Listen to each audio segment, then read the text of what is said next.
Okay guys, so welcome to Witches of the Moon. I do apologize, but I'm not doing this week's topic, and I will explain why. If you are watching this video, it is because I have decided to go on vacation, and I have done a pre-video that I thought y'all might be interested in so that my co-hosts can load it up in my absence. So what we're going to learn today is the making of Kyphi. And for those of you who have not seen Annie's video, videos, she did a whole series some time ago on Kyphi, and it's incredible. Her recipe, from what I could tell, was very... I have a fly in here. Really? Ziggy, get the fly.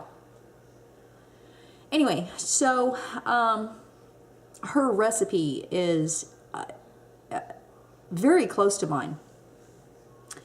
I have a few differences, but I wanted to share in this one video just a quick making of the Kyphi if you are interested. Now, although this video is going to be quick and I'm going to show you some quick things, you'll need to get a pen and a piece of paper, because what I'm going to do is give you my recipe, my specific recipe for the Kyphi itself. And I didn't have room for my book on here. There's so many things down here. There's a lot. There is a lot when it comes to the making of Kyphi. So I'm going to go ahead and I'm going to include a link to Annie's, one of her, I believe her first one, and then you can try to find the rest of her series on there. I would highly recommend that you go watch it, because her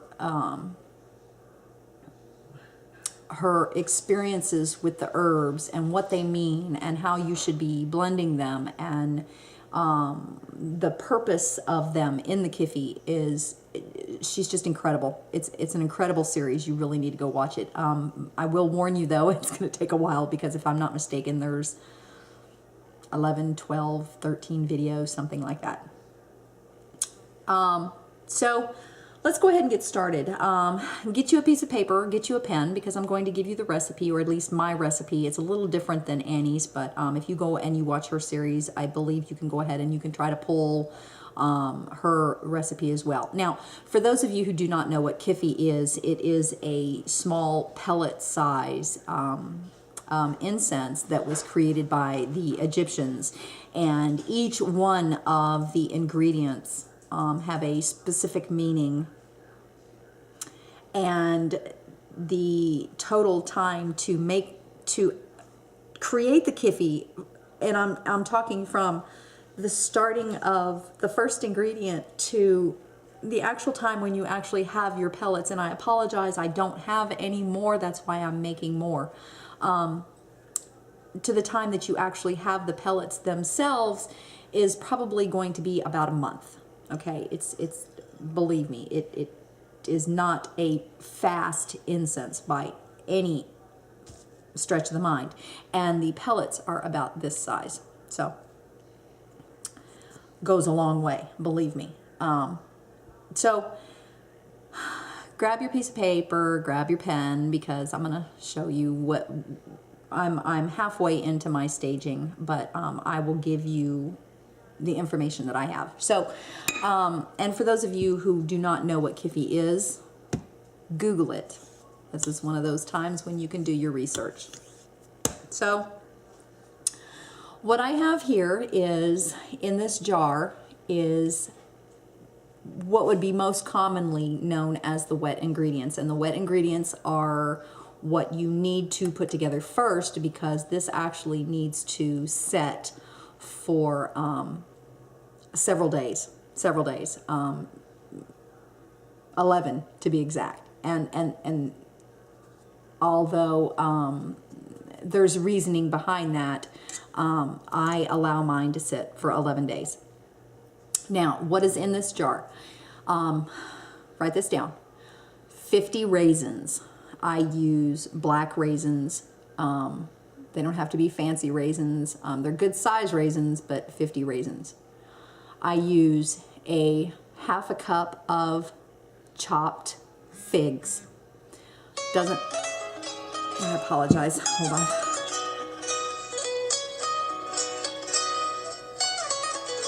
Okay, sorry. Okay, so a half a cup of finely diced up figs, a half a cup of dates. I also put 9 drops of lotus oil.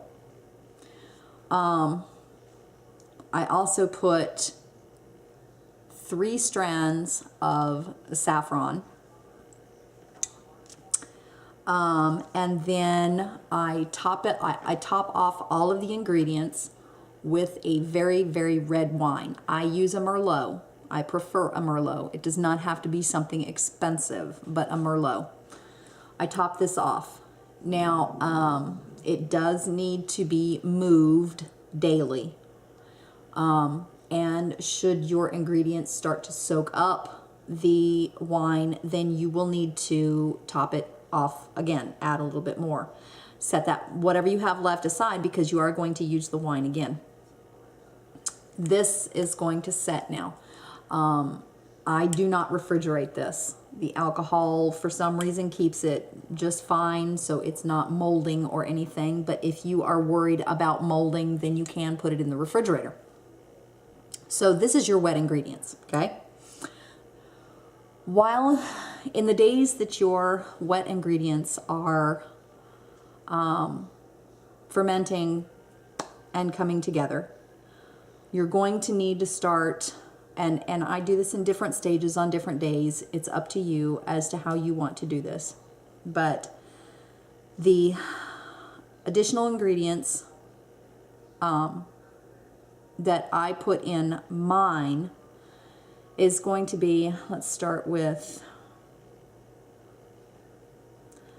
I have frankincense tears, and I ground them up, which I need to ground up some more. Frankincense tears, 3 tablespoons of frankincense tears.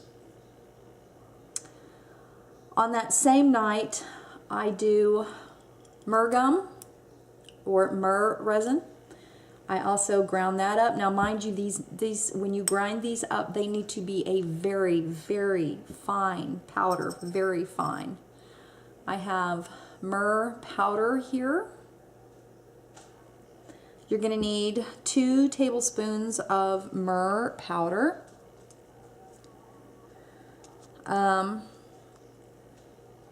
You're going to need sandalwood. Now, I use 2 different kinds of sandalwood. I use white sandalwood and I use red sandalwood. And I usually do a tablespoon of each. Sandalwood powder.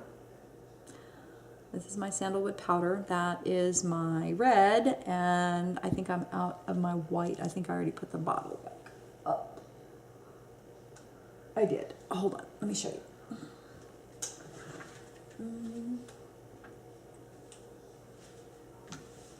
Okay, so white sandalwood powder. So I do a tablespoon of each.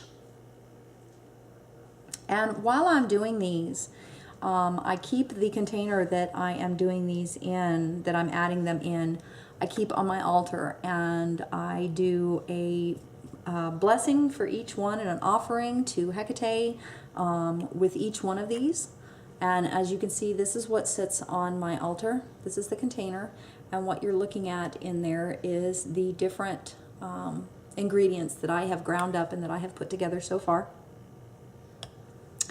So you have 2 tablespoons of sandalwood. I do a half of a tablespoon of pine copal, and I was able to come across the most incredible quality of colophony, pine colophony, and it's gorgeous. I mean, it's absolutely gorgeous. I did find yellow copal, but I prefer the pine copal. So you're going to need a half of a tablespoon of that. And if you think I'm kidding, look at all of this. Do you see all of this? This is, yeah, all of this stuff. Yeah. Okay. So, so we have a half of a tablespoon of the copal. I also use benzoin gum. This is benzoin gum. I can't show it to you, but it's a very, very fine powder. You can grind it yourself. You can also use Storax if you would prefer, but Storax is quite a bit more expensive. So I use Storax benzoin. And you need 1 tablespoon of the benzoin. Next I use galangal root powder. Galangal root powder here. Kind of a pumpkin color. I do a half of a tablespoon of the galangal root. Cinnamon chips, which something just hit my window. Startled me, sorry. I already have a great deal of, I do have cinnamon chips here. And I'm needing to get some more, but you need to ground up your cinnamon chips. And I use a half of a tablespoon of cinnamon chips. I use orris root, and here is orris root before it's ground up, and I'll tell you now, if you're not going to purchase this already ground up, this is going to take a while for you to grind up.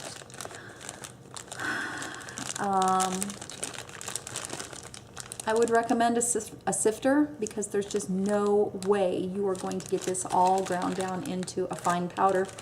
And you are going to need a half of a tablespoon of orris root. Orris root. Dragon's blood. I have here dragon's blood. I have, let's see if I can show you. That's dragon's blood. The dragon's blood, I do 1 tablespoon. Gum arabic.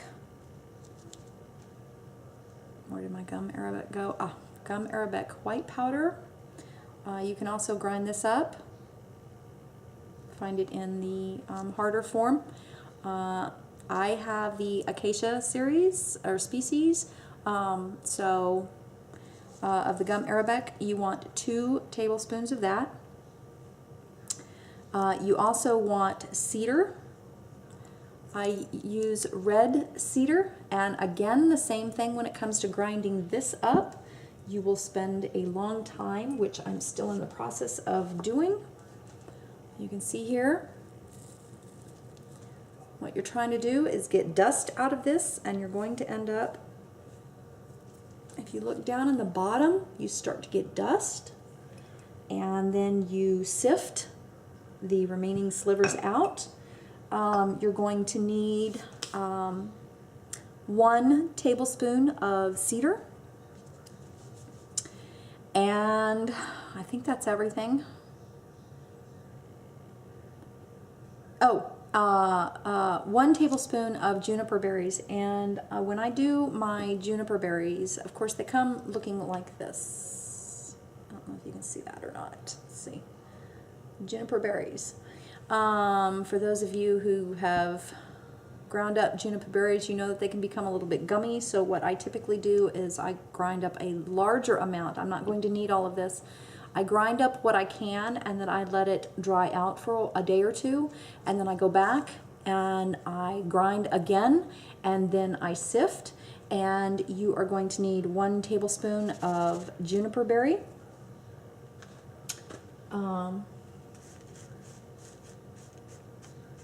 I just needed to move that around, sorry. 1 tablespoon of juniper berry. And what you are doing is, in the 11 days that it is taking to put all of your dry ingredients together, you are doing offerings to the mother, and you are thanking her for the properties of each one of these herbs. And 11 days. And it's a lot of work. It's a lot of grinding. I prefer to do most of my grinding myself because I'm putting my intention into it. And it works better for me that way. Okay, so now on your 11th night, well, on my 11th night, I normally do a small ceremony to Hecate, giving her another offering, and then it's time to head to the kitchen. And what you're going to do is you're going to take your liquid concoction, and you're going to put it in a small pan, and you're going to put it on very low heat to where it just barely simmers, and you want to let it cook down. And I know that what I would do in the past is I would use a very small, like a potato masher, to mash up what is in here, and then I would sift out the chunks once it's very warm and it's cooked down a little bit, because you want the wine to cook into, but you want it to reduce some, not a whole lot, just some. And then I strain it after I've mashed it up really good. I know that Annie, I believe she said, uses a hand blender to blend up what's in there, and I think I'm going to try that because I have a hand blender, so I may try that on this round. But so you want it to reduce. Sorry about that, the video is giving out, so I have to make this quick. So you want to reduce this, blend up what you can in it, sift it out, and then what you want to do is you want to add honey. And I would only add maybe 3 or 4 tablespoons to where it's like melts in there. And then you want to add all of your dry ingredients. Now what you're looking for is almost a Play-Doh like consistency. If it doesn't have that, add more honey. Add honey until you get that Play-Doh consistency. Once you have that Play-Doh consistency, you want to start making little pellets, okay, like Play-Doh, and you want to lay them out on wax paper so that they can dry out. And you want to let them dry out in full. Now this can take, depending on where you're at, it can take a couple of weeks.